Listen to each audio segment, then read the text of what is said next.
Hello friends. ഇന്ന് നമ്മൾ കാണാൻ പോകുന്നത് 2013 റിലീസായ തോർ ദ ഡാർക്ക് വേൾഡ് എന്ന് പറയുന്ന സിനിമയാണ്. ഞാൻ ചെയ്യുന്ന മാർവൽ സിനിമാറ്റിക് യൂണിവേഴ്സിലെ 9ാമത്തെ സിനിമയാണിത്.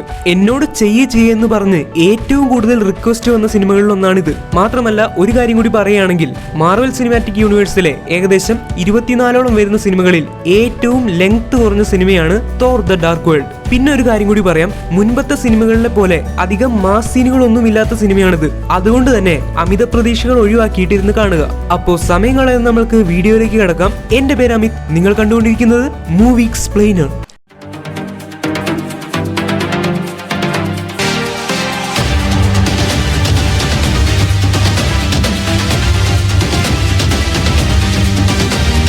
ഈ കഥ തുടങ്ങുന്നത് വളരെ പണ്ടാണ്. വളരെ പണ്ടെന്ന് പറയുമ്പോൾ പ്രപഞ്ചം തുടങ്ങിയ സമയത്ത്, പ്രപഞ്ചമുണ്ടായ സമയത്ത് 4 ഭാഗത്തും ഇരുട്ട് മാത്രമായിരുന്നു, പരന്നു കിടക്കുന്ന അന്ധകാരം മാത്രം. ആ സമയത്താണ് ഇരുട്ടിന്റെ രാക്ഷസന്മാർ അല്ലെങ്കിൽ ഡാർക്ക് എൽഫ്സ് ഉണ്ടാവുന്നത്. അങ്ങനെ അവർ ഇരുട്ടിന്റെ സാമ്രാജ്യം കെട്ടിപ്പൊക്കി. ഡാർക്ക് എൽഫ്സിന്റെ രാജാവിന്റെ പേര് മാലക്കിത്ത് എന്നായിരുന്നു. പക്ഷെ കാലങ്ങൾ കഴിഞ്ഞപ്പോ പ്രപഞ്ചത്തിൽ വെളിച്ചം വരാൻ തുടങ്ങി. പുതിയതായി വന്ന ഈ വെളിച്ചത്തെ ഇരുട്ടിന്റെ രാക്ഷസന്മാർക്ക് അംഗീകരിക്കാനായില്ല.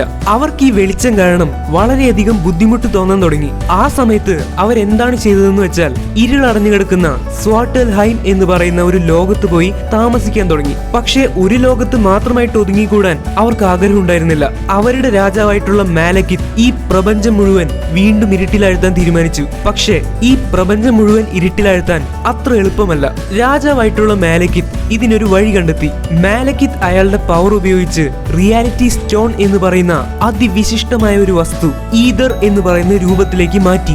ഈ ഈതറിനെ ഒരു ആയുധമായി ഉപയോഗിച്ച് അവർക്ക് ഈ പ്രപഞ്ചം മുഴുവൻ വീണ്ടും ഇരുട്ടിലാഴ്ത്താൻ സാധിക്കും. ഈ റിയാലിറ്റി സ്റ്റോൺ എന്ന് പറയുന്നത് വളരെ പ്രധാനപ്പെട്ട ഒരു സംഭവമാണ്. അതെന്താണെന്നൊക്കെ പിന്നീട് പറഞ്ഞു തരാം. ഈതർ ഉപയോഗിച്ച് പ്രപഞ്ചം മുഴുവൻ വീണ്ടും ഇരുട്ടിലാക്കാൻ പറ്റിയ സമയമെന്ന് പറയുന്നത് കൺവേർജൻസ് എന്ന് പറയുന്ന പ്രതിഭാസം നടക്കുന്ന സമയമാണ്.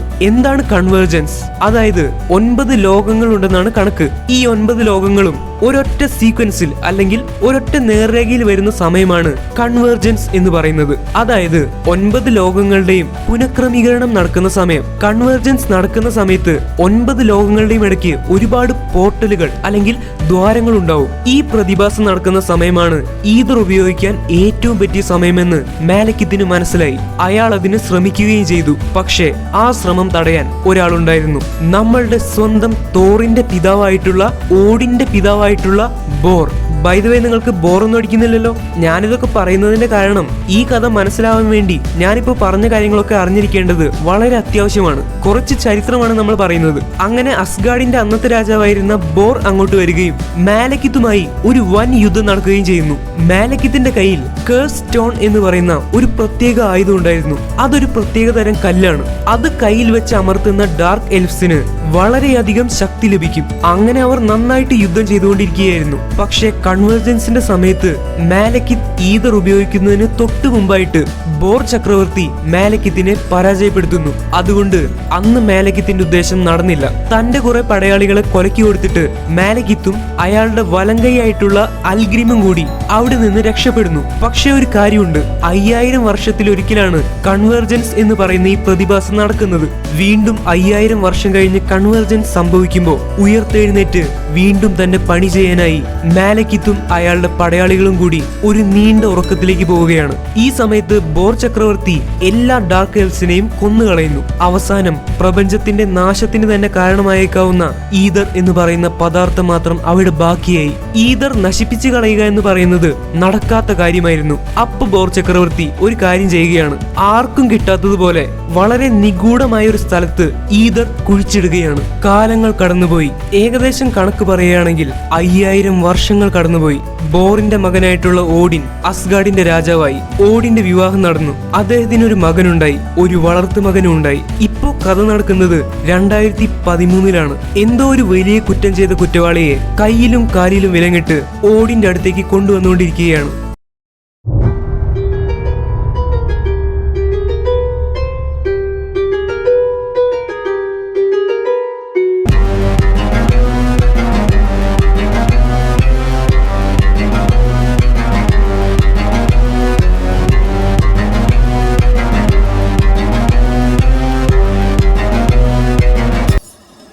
ആ കൊടുങ്കുറ്റവാളി മറ്റാരുമായിരുന്നില്ല, ഓഡിന്റെ വളർത്തുമകനായിട്ടുള്ള ലോക്കി.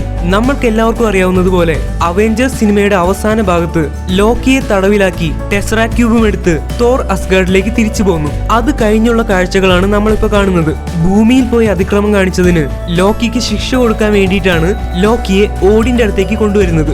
അവിടെ ഓഡിന്റെ ഭാര്യയും ലോക്കിയുടെ വളർത്തമ്മയുമായിട്ടുള്ള ഫ്രിഗ നിൽക്കുന്നുണ്ടായിരുന്നു. ഫ്രിഗയ്ക്ക് ലോക്കി വളർത്തുമകനാണെങ്കിൽ പോലും അവനോട് വലിയ സ്നേഹമായിരുന്നു. പക്ഷെ ഇപ്പൊ ഒരു കുറ്റവാളിയെ പോലെ ഇങ്ങനെ കൊണ്ടുവരുന്നത് കാണുമ്പോൾ ഫ്രിഗയ്ക്ക് ശരിക്കും വിഷമമായി. ഓഡിൻ പറയുന്നു, ഫ്രിഗ നീ അകത്തേക്ക് പോ, എനിക്ക് തടവ് പുള്ളിയോട് ഒറ്റയ്ക്ക് സംസാരിക്കണം. ലോക്കി പറയുന്നു, എന്തിനാണ് ഇത്ര വളച്ചു കെട്ടുന്നത്, കാര്യം എന്തായാലും എന്നോട് പറഞ്ഞോളൂ, ഇങ്ങനെയുള്ള പ്രഹസനങ്ങളുടെ ഒന്നും ആവശ്യമില്ല.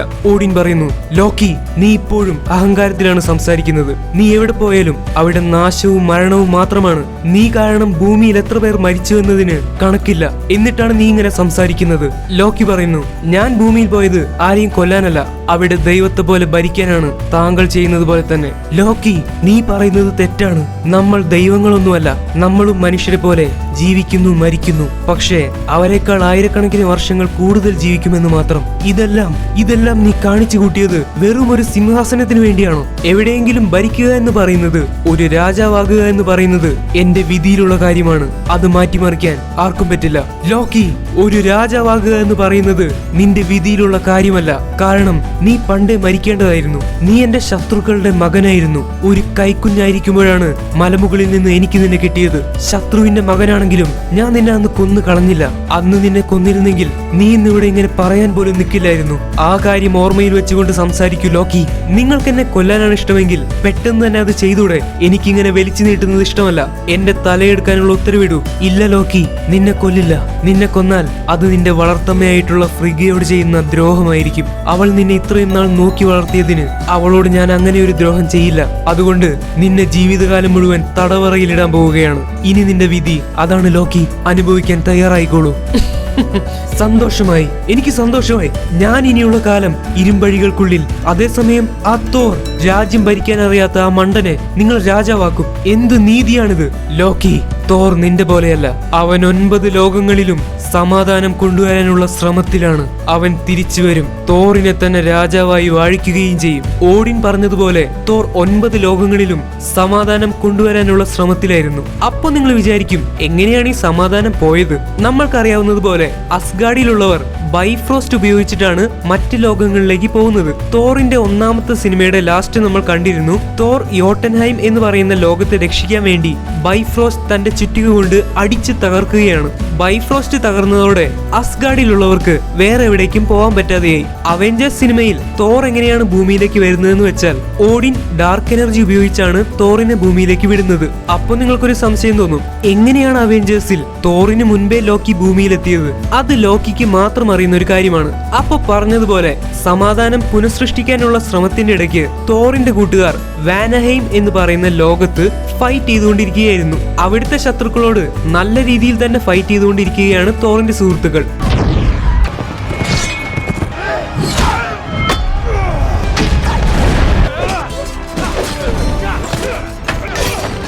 പക്ഷെ കുറച്ചു കഴിഞ്ഞപ്പോ അവർ വീക്ക് ആവാൻ തുടങ്ങി. ഇപ്പൊ നിങ്ങൾ സ്ക്രീനിൽ കാണുന്നത് തോറിന്റെ ഏറ്റവും അടുത്ത സുഹൃത്തുക്കളിൽ ഒരാളായിട്ടുള്ള ലേഡി സിഫിനെയാണ്. ലേഡി സിഫ് എന്നാണ് ഇവരുടെ പേരെന്ന് ഞാൻ തോർ സിനിമയിൽ പറഞ്ഞിട്ടുണ്ടായിരുന്നില്ല. അങ്ങനെ ഫൈറ്റ് ചെയ്തുകൊണ്ടിരിക്കുന്നതിന്റെ ഇടയ്ക്കാണ് പെട്ടെന്ന് ഒരു ശത്രു ലേഡി സിഫിനെ ആക്രമിക്കാൻ വരുന്നത്. ആ നിമിഷത്തിൽ ലേഡി സിഫിന് ഒന്നും ചെയ്യാൻ പറ്റിയില്ല. പക്ഷെ അപ്പോഴാണ് ആകാശത്ത് എന്തോ മിന്നൽ പോലെ കേൾക്കുന്നത്.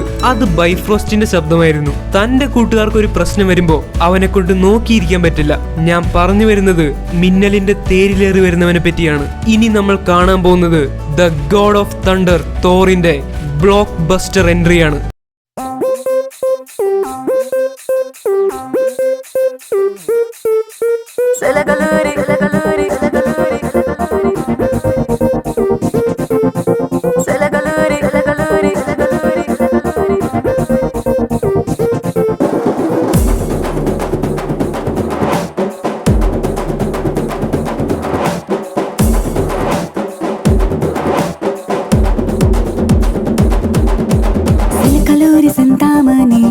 పేరంటే తెలియనోళ్ళు లేరే జానీ, వయసు లెక్క సీక్రెటు గాని నన్నడగ మాక అంటాంది జారేవోణి. ఉన్న పళ్ళం సొగసంతా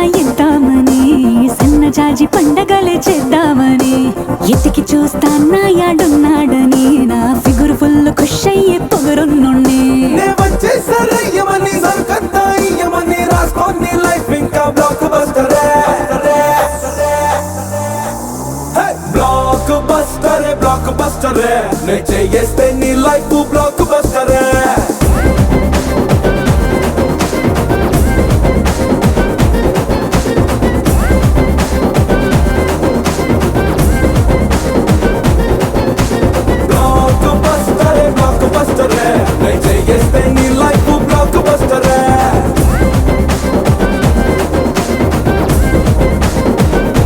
ബൈഫ്രോസ്റ്റിന്റെ ഉള്ളിൽ നിന്ന് ഒരു ചുറ്റിക പുറത്തേക്ക് തെറിച്ചു വന്നു. അത് മ്യോൾനിയർ ആയിരുന്നു. അതിനൊപ്പം വന്നിരിക്കുന്നത് തോറാണ്. തോർ വന്ന ഉടനെ ഫൈറ്റ് തുടങ്ങി. തോറിനെ കണ്ടതോടെ കൂട്ടുകാർക്കും വല്ലാത്ത ആവേശമായി.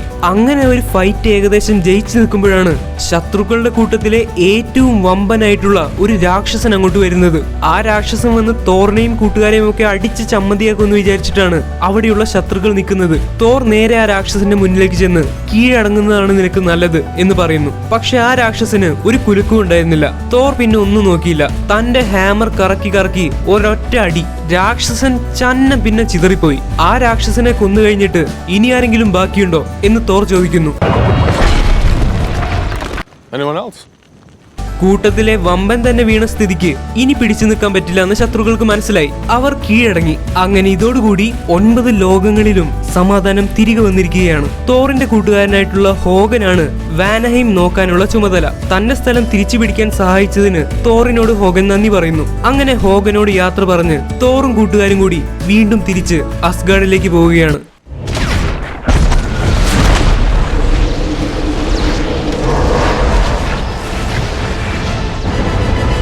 അസ്ഗാർഡ് എന്ന മായാലോകം ഇപ്പോൾ വീണ്ടും വളരെയധികം സന്തോഷത്തിലാണ്. വാനഹൈമിൽ പോയി അവിടുത്തെ പ്രശ്നങ്ങൾ താൻ തീർത്തുവെന്ന് തോർ പിതാവിനോട് പറയുന്നു. തോർ പറയുന്നു, പിതാവേ, അങ്ങനെ വാനഹൈമിലടക്കം 9 ലോകങ്ങളിലും സമാധാനം തിരിച്ചു വന്നിരിക്കുകയാണ്. പക്ഷെ പിതാവും കൂടി ഞങ്ങളുടെ ഒപ്പം ഉണ്ടായിരുന്നെങ്കിൽ ജോലി വളരെ എളുപ്പമായിരുന്നേനെ. ഓഡിൻ പറയുന്നു, തോർ മകനെ, നീ എന്നെ പൊക്കി പറഞ്ഞതുകൊണ്ട് ഒരു കാര്യവുമില്ല. അങ്ങനെ പൊക്കി പറഞ്ഞാലൊന്നും വീഴുന്ന ആളല്ല ഞാൻ. ലോകം നിന്നെ എന്നും ഓർക്കും. പക്ഷേ നിന്റെ മനസ്സിപ്പോഴും വിഷമത്തിലാണ്. നീ എന്താണ് മറയ്ക്കാൻ ഉദ്ദേശിക്കുന്നതെന്ന് എനിക്കറിയാം. നിന്റെ മനസ്സിലിപ്പോഴും അവളെക്കുറിച്ചുള്ള ചിന്തകളല്ലേ, ഭൂമിയിൽ ജീവിക്കുന്ന ജെയിനിനെ പറ്റിയുള്ള ചിന്തകൾ. ഞാൻ പറഞ്ഞത് ശരിയല്ലേ? തോർ അങ്ങനെയൊന്നും ഇല്ലെന്ന് പറയുന്നു. പക്ഷെ ഓഡിൻ അത് സമ്മതിക്കുന്നില്ല. ഓഡിൻ പറയുന്നു, മകനെ, നിന്റെ വിഷമം എനിക്ക് മനസ്സിലാവുന്നുണ്ട്. ഞാനിപ്പോ ഒരു രാജ്യത്തിന്റെ രാജാവായിട്ടല്ല പറയുന്നത്, നിന്റെ പിതാവായിട്ടാണ്. ഭൂമിയിലുള്ളവർ മനുഷ്യർ. അവർ നമ്മളെക്കാൾ ഒരുപാട് വ്യത്യസ്തരാണ്. അതുകൊണ്ട് ആ ചിന്ത വിടുന്നതായിരിക്കും നല്ലത്. അതിനു പകരം നീ നിന്റെ വിജയം ഇവിടെയുള്ളവരുമായി ആഘോഷിക്കൂ. ഇഷ്ടം പോലെ തിന്നുക, കുടിക്കുക, ആടുക, പാടുക. അങ്ങനെ നിന്റെ വിജയം ഒരു ഗംഭീരമായ ആഘോഷമാവട്ടെ. ഒന്നുമില്ലെങ്കിലും മറ്റുള്ളവരെ കാണിക്കാനെങ്കിലും സന്തോഷമുള്ളതുപോലെ അഭിനയിക്കൂ പുത്ര. നീ ഇങ്ങനെ വിഷമിച്ചിരിക്കുന്നതിൽ യാതൊരു അർത്ഥവുമില്ല. പിതാവിനോട് പ്രശ്നമൊന്നുമില്ലെന്ന് പറഞ്ഞെങ്കിലും പിതാവിന്റെ സംശയം ശരിയായിരുന്നു. എത്രയൊക്കെ വിജയങ്ങൾ കൊയ്തിട്ടും തോറിന്റെ മനസ്സിന് സന്തോഷം ഉണ്ടായിരുന്നില്ല. കാരണം തോറിന്റെ മനസ്സിന് സന്തോഷം വരണമെങ്കിൽ അവന് തനിക്ക് ഇഷ്ടപ്പെട്ട ജെയിൻ ഫോസ്റ്ററിനെ കാണണം. അന്ന് അവിടെ വലിയ ആഘോഷങ്ങൾ നടക്കുകയായിരുന്നു. പക്ഷെ തോർ അതിലൊന്നും പങ്കുചേരാതെ വിഷമിച്ച് മാറി നിൽക്കുകയായിരുന്നു. ഇത് കണ്ടപ്പോ ലേഡി സിഫിന് വിഷമമായി. ലേഡി സിഫ് തോറിന്റെ അടുത്തേക്ക് വരുന്നു. എന്നിട്ട് പറയുന്നു, തോർ, നീ എന്തിനാണ് ഇങ്ങനെ മാറി നിൽക്കുന്നത്? നിന്റെ മുഖം കണ്ടാൽ എല്ലാവർക്കും മനസ്സിലാവും നിനക്ക് എന്തോ വിഷമമുണ്ടെന്ന്. നീ ഞങ്ങളുടെ കൂടെ വന്ന് എന്തെങ്കിലും കുടിക്ക്, ഞങ്ങളുടെ കൂടെ ഒത്തുചേര്. അപ്പൊ നിന്റെ വിഷമം കുറയും. തോർ ഇപ്പൊ തനിക്കൊന്നും വേണ്ടെന്നും തനിക്ക് അതിനോടൊന്നും ഒരു താല്പര്യം തോന്നുന്നില്ലെന്നും പറയുന്നു. ലേഡി സിഫ് പറയുന്നു, തോർ, നിനക്ക് നോക്കാനായി 9 ലോകങ്ങളുണ്ട്. പക്ഷെ എന്നും രാത്രി നീ ഒരു ലോകത്തിലേക്ക് മാത്രമാണ് നോക്കുന്നത്. ഒരു രാജാവെന്ന നിലയ്ക്ക് അത് ശരിയാവില്ല. നീ ഏത് ലോകത്തിലേക്കാണ് നോക്കുന്നതെന്നും എന്തിനു വേണ്ടിയാണ് നോക്കുന്നതെന്നും എനിക്ക് നന്നായിട്ട് അറിയാം. ലേഡി സിഫിന് തോറിന്റെ വിഷമത്തിന്റെ കാരണം നന്നായിട്ട് അറിയാമായിരുന്നു. തോർ അധികമൊന്നും പറയാതെ ഒന്ന് പുഞ്ചിരിച്ചുകൊണ്ട് അവിടെ നിന്ന് പോകുന്നു. എന്നും രാത്രി തോർ പോകുന്നത് ഹൈംദാലിന്റെ അടുത്തേക്കായിരുന്നു. എല്ലാ ലോകത്തെയും കാര്യങ്ങൾ കാണാൻ സാധിക്കുന്ന ഹൈംദാലിനോട് ജെയിൻ സുഖമായിരിക്കുന്നു എന്ന് ചോദിക്കാനാണ് എന്നും രാത്രി തോർ പോകുന്നത്. സീൻ ചേഞ്ച് ആവുന്നു. ലണ്ടനിലുള്ള ഒരു സ്ഥലമാണ് നമ്മൾക്ക് കാണാൻ സാധിക്കുന്നത്. അവിടെ ഒരു ഹോട്ടലിൽ ജെയിനും അയാളും കൂടിയിട്ട് ഒരു ഡേറ്റിന് വേണ്ടിയിട്ടാണ് അവിടെ വന്നിരിക്കുന്നത്. അതായത് പരസ്പരം ഇഷ്ടപ്പെടുമോ എന്ന് അറിയാൻ വേണ്ടിയിട്ട് എവിടെയെങ്കിലും വെച്ച് കണ്ടുമുട്ടുന്നു. കുറെ നേരമായിട്ടും ജെയിൻ ഒന്നും പറയാതിരുന്നപ്പോ അയാൾക്ക് ക്ഷമ നശിച്ചു. അയാൾ ജെയിനോട് പറയുന്നു, ജെയിൻ, ഞാനിവിടെ ഇരിപ്പുണ്ട് കേട്ടോ. 15 മിനിറ്റ് ആയിട്ട് നീ ആ മെനുവിലോട്ട് തന്നെ നോക്കിക്കൊണ്ടിരിക്കുകയാണ്. അതിലാണെങ്കിൽ ആകെ കൂടിയുള്ളത് കരിമീൻ പൊള്ളിച്ചതും പുഴമീൻ മുള്ളിച്ചതും മാത്രമാണ്. പിന്നെന്താ നീ നോക്കുന്നത്? കാര്യം എനിക്ക് മനസ്സിലായി. നിനക്ക് വേറെ ഏതോ ഒരുത്തനെ ഇഷ്ടമാണ്, അതല്ലേ കാര്യം? ജെയിൻ ചമ്മിയ ഭാവത്തിൽ പറയുന്നു. ഒരു തരത്തിൽ ശരിയാണ്, എനിക്കൊരു കാമുകനുണ്ട്. പക്ഷേ അത് ഇത്തിരി കോംപ്ലിക്കേറ്റഡ് ആണ്. അവനോട് അടുത്തൊന്നുമല്ല, കുറച്ചകലെയാണ് താമസിക്കുന്നത്. ഓഹോ, അപ്പൊ നിങ്ങൾ പിരിഞ്ഞു കഴിയുകയാണല്ലേ? അതിന്റെ വിഷമം എനിക്ക് മനസ്സിലാവും ജെയിൻ. കാരണം എനിക്കും ഒരു കാമുകിയുണ്ടായിരുന്നു. എനിക്ക് അവളെ നല്ല വിശ്വാസമായിരുന്നു, അവൾക്ക് എന്നെയും നല്ല വിശ്വാസമായിരുന്നു. പക്ഷെ ഒരു ദിവസം അവൾ എന്നെ തേച്ചിട്ട് വേറൊരുത്തിന്റെ കൂടെ പോയി. പക്ഷെ ഇന്നേ വരെ ഞാൻ അവളെ വെറുത്തിട്ടില്ല. അവളെ കുറിച്ച് ആലോചിക്കുമ്പോഴൊക്കെ എനിക്ക് ഇങ്ങനെ മാത്രമേ തോന്നാറുള്ളൂ. ആ പണ്ടാരക്കാലി ഒരിക്കലും ഗുണം പിടിക്കില്ല. അവളെ കൊണ്ടുപോയ തലയിൽ ഇടുത്തി വീണ് സോറി, ഞാൻ വിഷയത്തിൽ നിന്ന് അല്പം തെന്നി മാറി. ഞാൻ പറഞ്ഞു വന്നത്, അവളെ ഞാൻ ഒരിക്കലും വെറുത്തിട്ടില്ല. മനസ്സിൽ പോലും ഞാൻ അവളെ പറ്റി തെറ്റായിട്ട് വിചാരിക്കാറുമില്ല. ഇതൊക്കെയാണ് എന്റെ ലൈഫിലെ ട്രാജഡി. അതുകൊണ്ട് ജെയിൻ, എനിക്ക് നിന്റെ വിഷമം നന്നായിട്ട് മനസ്സിലാവും. പെട്ടെന്നാണ് ജെയിനിന്റെ അസിസ്റ്റന്റ് ആയിട്ടുള്ള ഡാർസി അങ്ങോട്ട് കയറി വരുന്നത്. നമ്മൾ ഡാർസിയെ തോറിന്റെ ആദ്യ ഭാഗത്തിൽ കണ്ടിരുന്നു. ഡാർസി അവിടുത്തെ വെയിട്രസ് ആണെന്ന് കരുതിയിട്ട് അയാൾ ഡാർസിയോട് 2 കപ്പ് കോഫി കൊണ്ടുവരാൻ പറയുന്നു. ഡാർസി പറയുന്നു, അത് നിന്റെ തള്ളച്ചിയോട് പോയി പറ എന്ന് പറയണമെന്ന് എനിക്കുണ്ട്. പക്ഷെ ഞാനത് പറയാത്തത് ഞാൻ ജെയിനിന്റെ അസിസ്റ്റന്റ് ആയതുകൊണ്ടാ. മാത്രമല്ല, താങ്കൾക്ക് എന്റെ അങ്കിളിന്റെ പ്രായമില്ലേ, പിന്നെ മുഖസ്തുതി പറയാണെന്ന് വിചാരിക്കരുത്. അങ്കിളിന്റെ പ്രായം ഉണ്ടെങ്കിലും കണ്ട ഒരു 70 വയസ്സുള്ള വൃദ്ധനാണെന്ന് പറയൂ. ജെയിൻ, ഇവളെ ഏതാ എന്ന് അയാൾ ചോദിക്കുന്നു. ഡാർസി വന്ന് സംഭവം അലമ്പാക്കിക്കൊണ്ടിരിക്കുകയാണെന്ന് ജെയിനിന് മനസ്സിലായി. ജെയിൻ ഡാർസിയോട് വന്ന കാര്യം പറഞ്ഞിട്ട് പെട്ടെന്ന് പോകാൻ പറയുന്നു. ഡാർസി പറയുന്നു, ജെയിൻ, ഞാൻ ഈ കാര്യം പറയാനാ വന്നത്. നമ്മൾ വർക്കാവുന്നില്ല എന്ന് പറഞ്ഞിരുന്ന ഡിവൈസ് ഇല്ലേ, അത് വർക്കാവാൻ തുടങ്ങി. അതിൽ ചെറുതായിട്ട് എന്തൊക്കെയോ റീഡിങ്സ് കാണിക്കാൻ തുടങ്ങി. ഇതും എറിക്കങ്കളും പറഞ്ഞതുമായിട്ട് എന്തോ ബന്ധമുണ്ടെന്നാണ് എനിക്ക് തോന്നുന്നത്. ആ മിസ്റ്റർ, താങ്കൾക്ക് എറിക്കങ്കളിനെ അറിയോ? ആളും താങ്കളുടെ പോലെയാ, കണ്ട പ്രായം തോന്നിക്കുമെങ്കിലും ഒരു കളവനാണെന്ന് ആരും പറയൂ. മോളെ ഡാർസി, നീ ഇപ്പോൾ ഇവിടുന്ന് പോകുന്നതായിരിക്കും നല്ലതെന്ന് ജെയിൻ അവളോട് പറയുന്നു. ഡാർസി ഓക്കെ, പിന്നെ കാണാമെന്ന് പറഞ്ഞിട്ട് അവിടുന്ന് പോകുന്നു. ജെയിനിന്റെ കൂടെ ഇരിക്കുന്ന ആളാണെങ്കിൽ ആകെ ക്ഷമ നശിച്ചിരിക്കുകയായിരുന്നു. അയാൾ പറയുന്നു, ജെയിൻ, നിനക്കിതിൽ താല്പര്യമൊന്നും ഇല്ലാന്ന് എനിക്ക് മനസ്സിലായി. താല്പര്യമില്ലെങ്കിൽ വേണ്ട, നീ പോയിക്കോ, ഞാൻ ഒറ്റയ്ക്ക് ഇരുന്ന് കരിമീൻ കഴിച്ചോളാം. ഇത്ര നേരം അയാളുടെ സമയം കളഞ്ഞതിന് സോറി പറഞ്ഞിട്ട് ജെയിൻ അവിടുന്ന് പോരുന്നു.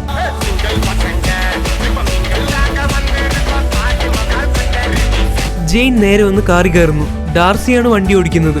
ജെയിൻ ഡാർസിയോട് പറയുന്നു, മോളെ ഡാർസി, നീ ഇന്ന് നല്ല അലമ്പാക്കി. അയാൾ എന്നെ പറ്റി എന്ത് വിചാരിച്ചു കാണും? അയാൾ നിന്നെ പറ്റി എന്ത് വിചാരിച്ചു കാണും? ഇനി തൊട്ട് എന്റെ കൂടെ ആരെങ്കിലും നിൽക്കുമ്പോ നീ വായ തുറന്നേക്കരുത്, കേട്ടല്ലോ? ഇതൊക്കെ ഡാർസിയുടെ ഒരു തമാശയല്ലേ എന്ന് പറഞ്ഞിട്ട് ഡാർസി വണ്ടി എടുക്കുന്നു. ഡാർസിയുടെ കൂടെ ഇവാൻ എന്നു പേരുള്ള പുതിയൊരു അസിസ്റ്റന്റ് കൂടി ഉണ്ടായിരുന്നു. ഇവരിപ്പോ പോയിക്കൊണ്ടിരിക്കുന്നത് അവരുടെ കയ്യിലെ ഡിവൈസിൽ എന്തോ പ്രത്യേക തരത്തിലുള്ള റീഡിംഗ് കാണിക്കുന്ന സ്ഥലത്തേക്കാണ്. അവിടേക്ക് ആരൊക്കെയോ ചേർന്ന് ഇവരെ വിളിച്ചു വരുത്തിക്കൊണ്ടിരിക്കുകയാണ്, എന്തോ ഒരു പുതിയ കാര്യം കാണിച്ചു തരാൻ വേണ്ടി. ഈ സമയത്ത് ഡോക്ടർ എറിക് സെൽവിക എവിടെയാണെന്ന് ഇവർക്കൊരു പിടിയുണ്ടായിരുന്നില്ല. അയാൾ കുറെ നാളായിട്ട് എന്തിന്റെയോ പിന്നാലെ എക്സ്പെരിമെന്റ് എന്നൊക്കെ പറഞ്ഞ് നടക്കുകയായിരുന്നു. പക്ഷേ എറിക് സെൽവികിനെ കുറച്ചുപേർ കണ്ടുപിടിച്ചിരുന്നു, പോലീസും വാർത്തക്കാരും. ഒരു വാർത്താ ചാനലിലെ ന്യൂസ് ആണ് നമ്മൾ കേൾക്കുന്നത്. എല്ലാവർക്കും ഈവനിംഗ് ന്യൂസിലേക്ക് സ്വാഗതം. ഞാനിപ്പോ നിൽക്കുന്നത് സ്റ്റോൺ ഹെഞ്ച് എന്ന് പറയുന്ന സ്ഥലത്താണ്. ഇവിടെ രാവിലെ 11 മണി മുതൽ കണ്ടാൽ മാന്യനെന്ന് തോന്നിക്കുന്ന ഒരു മൂരാച്ചി ഒരു ജെട്ടി പോലും ഇടാതെ തന്റെ ഉപകരണങ്ങൾ കാണിച്ച്, തന്റെ കയ്യിലെ ഉപകരണങ്ങൾ കാണിച്ച് ആളുകളെ പേടിപ്പിച്ചുകൊണ്ടിരിക്കുകയാണ്. എന്തായാലും പോലീസ് ഇവിടെ എത്തിയിട്ടുണ്ട്. അയാളെ കസ്റ്റഡിയിൽ എടുത്തിരിക്കുകയാണ്. മിക്കവാറും അയാളെ ഭ്രാന്താശുപത്രിയിലേക്കായിരിക്കും മാറ്റുക. ഇപ്പോൾ കിട്ടിയ വിവരം, ഇദ്ദേഹം ഒരു ഭ്രാന്തനല്ല, മറിച്ച് ഡോക്ടർ എറിക് സെൽവിഗ് എന്നു പേരുള്ള ഒരു ശാസ്ത്രജ്ഞനാണ്. ഈ സമയത്ത് ജെയിനും ഡാർസിയും ഡാർസിയുടെ അസിസ്റ്റന്റും കൂടി അവർക്ക് എത്തേണ്ട സ്ഥലത്തേക്ക് എത്തിയിട്ടുണ്ടായിരുന്നു. പുതിയതായിട്ട് വന്ന അസിസ്റ്റന്റിനോട് ആവശ്യമുള്ള സാധനങ്ങളും ഉപകരണങ്ങളും എടുത്തുകൊണ്ട് വരാൻ പറഞ്ഞിട്ട് ജെയിനും ഡാർസിയും കൂടി അങ്ങോട്ട് പോകുന്നു. അവിടെ അവരെ കാത്തു നിൽക്കുന്നുണ്ടായിരുന്നത് കുറച്ച് ചെറിയ പിള്ളേരായിരുന്നു. അവരെന്തോ ഒരു കാര്യം കണ്ടുപിടിച്ചിട്ടുണ്ട്. ഞങ്ങൾക്കിതിലൊരു പങ്കുമില്ല എന്ന് പറഞ്ഞിട്ട് പിള്ളേർ ആ കാര്യം ജെയിനിന് കാണിച്ചു കൊടുക്കുന്നു. ജെയിൻ അവരോട് പറയുന്നു, മക്കളെ, നിങ്ങൾ പേടിക്കണ്ട, ഞങ്ങൾ സയന്റിസ്റ്റ് ആണ്, ഞങ്ങൾ നിങ്ങളൊന്നും ചെയ്യില്ല, നിങ്ങൾ ആ കാര്യം കാണിച്ചു തന്നാൽ മതി. അവർ കാണിച്ചു കൊടുത്ത കാര്യം കണ്ട് ജെയിനും ഡാർസിയും അസിസ്റ്റന്റും ഞെട്ടിപ്പോയി. അതായത് ആ കൂട്ടത്തിലെ ചെറിയൊരു പയ്യൻ ചെന്ന് വെറും ഒരു കൈ കൊണ്ട് അവിടെ ഉണ്ടായിരുന്ന ഒരു ട്രക്ക് എടുത്ത് മറിക്കുന്നു. ട്രക്കാണെങ്കിൽ ആ ചെക്കനൊന്ന് തൊടുമ്പോഴേക്കും അങ്ങോട്ടും ഇങ്ങോട്ടും മറിഞ്ഞുകൊണ്ടിരിക്കുകയാണ്, ഒരു ഭാരവും ഇല്ലാത്ത പോലെ. അങ്ങനെ അത്ഭുതപ്പെട്ട് നിൽക്കുമ്പോ ആ പിള്ളേര് വേറൊരു കാര്യം കൂടി കാണിച്ചു കൊടുത്തു. ആ ബിൽഡിങ്ങിന്റെ 3ാമത്തെ നിലയിലേക്ക് പോയി അവിടെ നിന്ന് എന്തെങ്കിലും ഒരു സാധനം താഴേക്ക് ഇടുമ്പോ അത് താഴേക്ക് വീണ് പൊട്ടാതെ എവിടേക്കോ അപ്രത്യക്ഷമാവുകയാണ്. ചില സമയത്ത് ചില സാധനങ്ങൾ ഇടുമ്പോ അത് താഴേക്ക് പോയി മുകളിൽ നിന്ന് വീണ്ടും താഴേക്ക് വീഴുകയാണ്. അതായത് താഴെ പോയി അപ്രത്യക്ഷമായിട്ട് മുകളിൽ എവിടെ നിന്നോ വീണ്ടും പ്രത്യക്ഷമായി താഴേക്ക് വീഴുന്നു. ചില സാധനങ്ങൾ ഇടുമ്പോഴാണെങ്കിലോ തിരിച്ചു വരുന്നേയില്ല. ജെയിനും ഡാർസിക്കും ഇൻട്രസ്റ്റ് ആയി. അവര് പല സാധനങ്ങളും എടുത്തിട്ട് നോക്കി. പക്ഷെ അവരുടെ പുതിയ അസിസ്റ്റന്റ് ചെയ്തത് ഇത്തിരി കൂടി പോയി. അവൻ എന്താ ചെയ്തതെന്ന് വെച്ചാ, ഒരു രസത്തിന് വേണ്ടി അവര് വന്ന കാറിന്റെ കീ എടുത്ത് ഒരൊറ്റ ഇടൽ, അത് പിന്നെ തിരിച്ചു വന്നില്ല. ഡാർസി പറയുന്നു, മാങ്ങത്തലയാ മോനെ, അത് ഇൻസ്റ്റാൾമെന്റിന് എടുത്ത കാറാ, താക്കോല് തിരിച്ചു വന്നില്ലെങ്കിണ്ടല്ല തലമുട ഞാൻ അടിച്ചു പൊട്ടിക്കും. പെട്ടെന്നാണ് ജെയിനിന്റെ കയ്യിലുള്ള ഒരു ഡിവൈസിൽ പ്രത്യേക തരത്തിലുള്ള റീഡിംഗ് കാണിക്കാൻ തുടങ്ങിയത്. അത് കണ്ടപ്പോ ജെയിനിന് വളരെ സന്തോഷമായി. കാരണം എന്താണെന്ന് വെച്ചാൽ ഇതിനു മുമ്പ് ഇങ്ങനെ റീഡിംഗ് കാണിച്ചത് പണ്ട് തോർ ഭൂമിയിലേക്ക് വന്ന സമയത്താണ്. ജെയിനിന് മനസ്സിലായി ഒരുപക്ഷെ തോർ തന്നെ കാണാനായിട്ട് തിരിച്ചു വരുന്നതാണെങ്കിലോ. അവൾ പെട്ടെന്ന് തന്നെ ആ ഡിവൈസ് എടുത്ത് ഏറ്റവും കൂടുതൽ റീഡിംഗ് എവിടെയാണോ കാണിക്കുന്നത് അവിടേക്ക് ഓടുന്നു. ഡാർസി ജെയിനിന്റെ പിന്നാലെ പോയില്ല. ജെയിൻ ഈ റീഡിംഗ് നോക്കി ഒരു മുറിയുടെ അടുത്തെത്തുന്നു. എന്താണ് സംഭവിക്കുന്നതെന്ന് മനസ്സിലാവുന്നതിന് മുൻപേ ഒരു കാറ്റ് ആ മുറിയിലേക്ക് ആഞ്ഞു വീശുകയാണ്. ആ കാറ്റിനൊപ്പം ആരോ പിടിച്ചു വലിക്കുന്നത് പോലെ ജെയിനും ആ മുറിയിലേക്ക് കയറി പോവുകയാണ്. ആ മുറിയുടെ വാതിലിന്റെ അടുത്തെത്തിയതും ജെയിൻ മുറിയിലേക്ക് പോകുന്നതിന് പകരം അവിടെ നിന്ന് പൂർണ്ണമായിട്ട് അപ്രത്യക്ഷമാവുന്നു. ജെയിൻ നേരെ ചെല്ലുന്നത് നിഗൂഢമായ വേറെ ഏതോ ഒരു സ്ഥലത്തേക്കാണ്. ജെയിൻ ഫോസ്റ്റർ ചെന്നത് വേറെ എവിടേക്കുമായിരുന്നില്ല, ഡാർക്ക് എൽഫ്സിന്റെ മാലക്കിത്തിന്റെ രാജ്യമായിട്ടുള്ള സ്വാർട്ടൽഹൈമിലേക്കായിരുന്നു. വെളിച്ചമെത്താത്ത ലോകം, ഒരു നിയോഗം പോലെ ജെയിൻ തന്നെയാണ് അങ്ങോട്ട് എത്തുന്നത്. ജെയിൻ ചെന്ന് കേറി കൊടുക്കുന്നത് വേറെ എങ്ങോട്ടുമല്ല, പണ്ട് ഓടിന്റെ പിതാവായിട്ടുള്ള ബോർ ആരും എത്താതെ സൂക്ഷിക്കാനായിട്ട് വളരെ ആഴങ്ങളിൽ കുഴിച്ചിട്ടിരുന്ന ഈതറിന്റെ അടുത്തേക്കാണ്. ജെയിനൊന്നും മനസ്സിലായില്ല. ലിക്വിഡിന്റെ രൂപത്തിലായിരുന്നു ഈതർ. ജെയിനിന് എന്തെങ്കിലും ചെയ്യാൻ കഴിയുന്നതിന് മുൻപേ ഈതർ അവളുടെ ശരീരത്തിലേക്ക് കയറിപ്പോയി. എന്താണ് തനിക്ക് സംഭവിച്ചതെന്ന് ജെയിനിന് മനസ്സിലാവുന്നുണ്ടായിരുന്നില്ല. അവൾ തന്റെ ശരീരം മുഴുവൻ നോക്കി, പ്രശ്നമൊന്നുമില്ല. പക്ഷെ കുറച്ച് സെക്കൻഡുകൾക്കകം ജെയിൻ ഫോസ്റ്റർ അവിടെ ബോധം കെട്ട് വീണു. 5000 വർഷങ്ങൾ കഴിഞ്ഞിരിക്കുകയാണ്. കൺവെർജൻസിന്റെ സമയം വീണ്ടും അടുത്തെത്തിയിരിക്കുകയാണ്. ലോകങ്ങളുടെ പുനർനിർമ്മാണത്തിന്റെ സമയം. പണ്ട് 5000 വർഷം മുൻപ് ഇതേ സമയത്താണ് മാലക്കിത്ത് ലോകത്തെ വീണ്ടും ഇരുട്ടിലാഴ്ത്താൻ ശ്രമിച്ചത്. ഇന്ന് ആ സമയം വീണ്ടും വന്നിരിക്കുന്നു. മാത്രമല്ല ഈതർ പുറത്തെത്തിയിരിക്കുകയാണ്. എല്ലാം ഒത്തുവന്നതോടെ ഡാർക്ക് എൽഫ്സുകളും അവരുടെ രാജാവായിട്ടുള്ള മാലക്കിത്തും നീണ്ട കാലം കൊണ്ടുള്ള ഉറക്കത്തിൽ നിന്ന് കണ്ണുകൾ തുറന്ന് എഴുന്നേൽക്കുന്നു. അതെ, അവർ വീണ്ടും പ്ലാൻ ഇടുകയാണ് പ്രപഞ്ചത്തെ ഒന്നുകൂടി ഇരുട്ടിലാഴ്ത്താൻ. അതിനു മുൻപ് അവർക്ക് മറ്റൊരു കാര്യം കൂടി ചെയ്യാനുണ്ടായിരുന്നു. തങ്ങളെ പണ്ട് നശിപ്പിച്ച അസ്ഗാർഡിലുള്ളവരോട് പ്രതികാരം ചോദിക്കുക. ഈ സമയത്ത് തോർ നേരത്തെ പറഞ്ഞതുപോലെ ഹൈംദാലിന്റെ അടുത്തേക്ക് വരികയാണ്. ഹൈംദാൽ പറയുന്നു, തോർ എന്നും വരാറുള്ള സമയത്തിൽ നിന്ന് അല്പം വൈകിപ്പോയല്ലോ, എന്തുപറ്റി? ആഘോഷങ്ങൾക്കിടയിൽ പെട്ടുപോയോ? തോർ പുഞ്ചിരിക്കുന്നു. ഹൈംദാൽ പറയുന്നു, തോർ എന്റെ കണ്ണുകളിൽ നിന്നും ഒന്നും ഒളിക്കുന്നില്ല. ഈ 9 ലോകങ്ങളും അതിലെ എല്ലാ ആത്മാക്കളെയും എനിക്ക് എന്റെ കണ്ണിൽ കാണാം. മാത്രമല്ല ഇപ്പോൾ വീണ്ടും ലോകങ്ങൾ പുനർനിർമ്മിക്കുന്ന സമയം വന്നിരിക്കുകയാണ്. അത് അതിമനോഹരമായ ഒരു കാഴ്ചയാണ്. പക്ഷേ നിനക്കത് കാണാൻ സാധിക്കില്ല. നിനക്ക് കാണേണ്ടത് മറ്റൊരു സുന്ദരിയെയാണ്, അല്ലെ? തോർ ഒരു നാണത്തോടെ ചിരിച്ചുകൊണ്ട് എന്നും ചോദിക്കാറുള്ളത് പോലെ ജെയിൻ സുഖമായിരിക്കുന്നോ എന്ന് ചോദിക്കുന്നു. ഹൈംദാൽ പറയുന്നു, തോർ നിന്റെ കാമുകി ഒരു സുന്ദരി മാത്രമല്ല, അവൾ വളരെ ബുദ്ധിയുള്ളവളും കൂടിയാണ്. നമ്മൾ എന്നും അവളിങ്ങനെ നോക്കേണ്ട ആവശ്യമില്ല. ഒരുപക്ഷെ കുറച്ചു കാലം കഴിയുമ്പോൾ ഈ ലോകങ്ങളുടെ പുനഃക്രമീകരണത്തിന്റെ കാര്യം, കൺവെർജൻസ് സംഭവിക്കുന്ന കാര്യവും നിന്റെ കാമുകി ജെയിൻ കണ്ടുപിടിച്ചെന്നിരിക്കും. പക്ഷേ ഹൈംദാൽ പറഞ്ഞു നിർത്തി. എന്തുപറ്റി ഹൈംദാൽ എന്ന് തോർ ചോദിക്കുന്നു. ഹൈംദാൽ പറയുന്നു, പക്ഷേ എന്നത്തെയും പോലെ എനിക്കിന്ന് അവളെ കാണാൻ സാധിക്കുന്നില്ല. തോർ ഞെട്ടിപ്പോയി. ഹൈംദാലിന് കാണാൻ സാധിക്കാത്തതായി ആരും തന്നെയില്ല.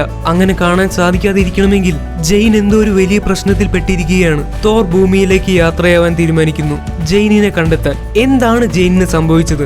ജെയിൻ ഇപ്പോഴും ജീവനോടെ ഉണ്ടോ? ഉണ്ടെങ്കിൽ പഴയതുപോലെയാണോ? മാലക്കിത്തുകൾ എന്താണ് തീരുമാനിച്ചിരിക്കുന്നത്? തോർ ഭൂമിയിലെത്തുമ്പോ എന്താണ് സംഭവിക്കുക? ഇതൊക്കെ അറിയാനായിട്ട് അടുത്ത എപ്പിസോഡിന് വേണ്ടി കാത്തിരിക്കുക. ഞാൻ നേരത്തെ പറഞ്ഞതുപോലെ മാസും കാര്യങ്ങളുമൊക്കെ വളരെ കുറവുള്ള ഒരു ചെറിയ സിനിമയാണിത്. അതുകൊണ്ട് വലിയ പ്രതീക്ഷകൾ കൊടുത്തിരിക്കാതിരിക്കുക. കഥ അറിയേണ്ടവർക്ക് തീർച്ചയായും കാണാവുന്നതാണ്. കഥ ഞാൻ ശരിക്കും പറഞ്ഞു തരും. അപ്പോൾ സമയം കളയാതെ നമ്മൾക്ക് അടുത്ത വീഡിയോയിൽ കാണാമെന്ന് പറഞ്ഞുകൊണ്ട് ഞാൻ പോവുകയാണ്. Once again it's me Amit signing out.